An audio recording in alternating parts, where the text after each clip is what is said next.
చెప్పచ్చు. మొత్తానికైతే కేటీఆర్ విచారణను ఖచ్చితంగా ఎదుర్కోవాల్సిన అగత్యం అయితే ఏర్పడింది. మరి కేటీఆర్ ఏం సమాధానం చెప్తాడని చూడాల్సి వచ్చింది. కేటీఆర్ కి అనుకూలంగా తీర్పు రాలేదు. అడ్వకేట్ అరుణ్ కుమార్ ప్రస్తుతం మనకు అందుబాటులో ఉన్నాడు. కేటీఆర్ పిటిషన్ డిస్మిస్ అయింది. What is the next step? Legal గా ఎలాంటి విచారణ ఎదుర్కోవాలి కేటీఆర్? ఖచ్చితంగా ACB is entitle to arrest KTR. ఎందుకంటే డిస్మిస్ అవ్వడం జరిగింది. కొద్దిసేపటి కింద ఆర్డర్ ప్రొనౌన్స్ చేయడం జరిగింది. This case is not fit for quash proceedings. ఏదైనా చిన్న లూప్ హోల్ ఉంటే క్వాష్ ప్రొసీడింగ్స్ కి అవకాశం ఉంటుంది. ఈ కేసులో ఎలాంటి లూప్ హోల్ లేదు కాబట్టి అవకాశం రాలేదు పిటిషనర్ కి. Petitioner is to prove his innocence before the investigating. I'm requesting the honourable ex minister to approach the ACB and show your innocence before the ACB. అంటే మామూలుగా విచారణకి రాకుండా ఇవాళ హైకోర్టు తీర్పు కోసం ఎదురు చూసిన పరిస్థితి. నిన్న కూడా లాయర్లను తనతో పాటు పంపించలేదని విచారణ తప్పించుకోవడానికి నానా హంగామా అయితే సృష్టించాడు. 100% అది నేను ఉదయం నుంచి నేను చెప్తున్నాను. ఒక సాకు క్రియేట్ చేసుకోవడానికి మాత్రమే. ఏసీబీ ఆఫీస్లో ఎంటర్ కాకముందే prior to the enter in to the arena ఎవరు చెప్పాల్సింది? ఏసీబీ ఇన్వెస్టిగేటింగ్ ఆఫీసర్ ఐఓ కదా చెప్పాల్సింది. నేను అడ్వకేట్ని అలౌ చేస్తా చెయ్యను అని. మీరు ఏసీబీ ఆఫీస్లోకే వెళ్ళలేదు. ప్రొటెక్షన్ కొరకు వచ్చిన లా అండ్ ఆర్డర్కి వచ్చిన డిఎస్పీ గారిని మీరు థ్రెటన్ చేసి అట్లా ఎట్లా చేస్తావు, నాకు అలౌ చేస్తేనే అంటే ఆయన కాదు కదా ఇన్వెస్టిగేటింగ్ ఆఫీసర్.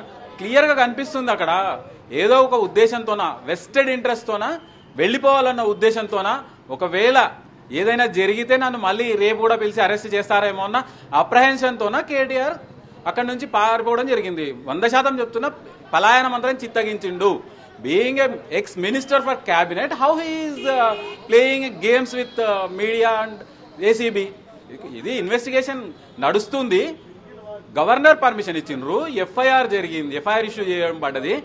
దాని తర్వాత జరిగిన 47 కోట్ల రూపాయలు మీ పార్టీకి ట్రాన్స్ఫర్ అయినాయి. గ్రీన్ కో కంపెనీ సిస్టర్ కన్సర్న్ అయిన ఎఫ్ఈఓ 3 రోజుల ముందు రిజిస్టర్ అయిన బుడ్డ కంపెనీ అది. దాని కొరకు మీరు 100 కోట్ల రూపాయలను మళ్ళా 3 సర్క్యూట్లు 4 సంవత్సరాల పాటు చెల్లించాలనుకున్నారు. 600 కోట్ల రూపాయలు ఏదైనా జరిగి తెలంగాణ ప్రజల అదృష్టం బాగలేకుండా టీఆర్ఎస్ వచ్చింటే 600 కోట్లు సమర్పయం అయిపోయేది.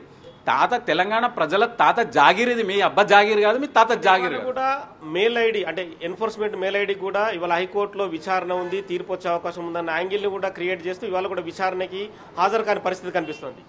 డెఫినెట్ గా ఇది అసలు ఇంటరిమ్ ప్రొటెక్షన్ కదా ఉన్నది. కేసు జడ్జిమెంట్ కాదు. కేసు జడ్జిమెంట్ అనేది డిఫరెంట్. ఈ కొట్టేస్తారా కొట్టేయరా. Interim protection up to order pronounce by the concern court.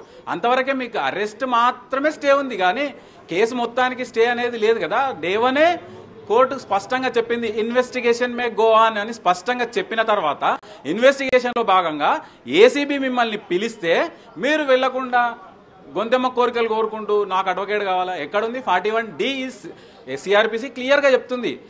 When a person is arrested he can take the help of a advocate to meet అంటే అర్థమైంది. First నువ్వు పోవాలా, నువ్వు మాట్లాడాలా, నీకు జరిగేది చెప్పుకోవాలా, చెప్పిన తర్వాత కదా నీకు అవకాశం వచ్చేది. అదేది లేకుండా ముందే నేను అడ్వకేట్ను తీసుకొని పోతా అంటే అడ్వకేట్ని కాదు కదా ఎంక్వైరీ చేయాల్సింది. అంటే వాదనలు రకరకాలుగా ఉన్నాయి. అంటే వీళ్ళ వాదనలు ఒకసారి, వాళ్ళ వాదనలు రెండు ఒకసారి చెప్పండి. ఏసీబీ క్లియర్ గా ఉంది. ఏసీబీ ముందే ఒక 2-3 నెలల నుంచి చెప్తా ఉన్నారు ఇక్కడ పొరపాటు జరిగిందని. ఒక పద్ధతి ప్రకారం పోవాలి. ఒక ప్రతిపక్ష నాయకుడు కాబట్టి డెఫినెట్ గా ఆయన గవర్నర్ పర్మిషన్ తీసుకోవడానికి వెళ్ళినారు. గవర్నర్ దాదాపు 2-3 వారాల తర్వాత పర్మిషన్ ఇవ్వడం జరిగింది. ఇవన్నీ చూస్తూనే ఉన్నారు కదా. తర్వాత సుప్రీంకోర్టులో అఫిడవిట్ లో భాగంగా ఎలక్షన్ కమిషన్ ఆఫ్ ఇండియా ఒక లిస్ట్ ఇవ్వడం జరిగింది. అందులో భాగంగా 47 కోట్ల రూపాయలు మీకు వెళ్ళినాయని క్లియర్ గా కనిపిస్తున్నప్పుడు ఇది క్విడ్ ప్రోకోనే కదా ఖచ్చితంగా. ఈ క్విడ్ ప్రోకోలో భాగంగా మీరు పొందిన ఆర్థిక లాభం ఏదైతే ఉందో దాన్ని మళ్ళీ డిస్బర్స్ చేసారు 55 కోట్ల రూపాయలు. ఇంత క్లియర్ గా ఉన్నప్పుడు why you are trying to manipulate the things? అదే విషయం మేమేం చేయలేదు, తప్పే చేయలేదు అన్నట్టు మాట్లాడుతున్నారు.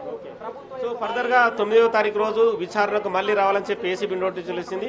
ఆ రోజు తప్పించుకోవడానికి అవకాశం ఏమైనా ఉంటుందా? విచారణకు రాకుండా రకరకాల కొర్రీలు పెట్టడం, సుప్రీంకోర్టుకు వెళ్ళడానికి ఆస్కారం ఉంటుంది ఈ కేసులో?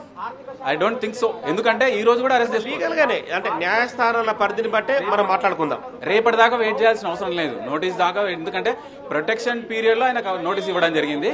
స్ట్రైట్ అవే ఏసీబీ ఎంటైటిల్డ్, ఎందుకంటే ఆయన క్రిమినల్ పిటిషన్ కొట్టివేయబడ్డది కాబట్టి ఈ రోజే కస్టడీలోకి తీసుకునే అవకాశాలు కూడా ఉన్నాయి. సాధ్యాలు కూడా ఉంటాయా? అంటే 9వ తారీఖు రోజు హాజరు కావాలని చెప్పి నిన్న ఏసీబీ నిన్న రాత్రి వెళ్లి వాళ్ళు నోటీసులు ఇచ్చారు. నోటీసులకు విరుద్ధంగా కూడా ప్రవర్తించే అవకాశం ఉంటది కదా ఒక చట్ట పరిధిలో ఉన్న సంస్థ కూడా? అరెస్ట్ చేయొద్దన్నందుకు నోటీస్ ఇవ్వడం జరిగింది. ఇప్పుడు అరెస్ట్ అనేది లేదు, నోటీస్ ఇచ్చారు నిన్న. విచారణకి ఈ రోజు తీసుకోవచ్చు. ఎందుకంటే there is no protection for KTR now itself. 9th ఉండొచ్చు, ఉన్నా వాళ్ళు అంటే ఎక్కడైనా తప్పించుకునే అవకాశాలు ఉన్నప్పుడు మాత్రం కేసు న్యాయం జరగాలంటే ఖచ్చితంగా ఉండాల్సిందే. సో మొత్తానికైతే మన ప్రతినిధి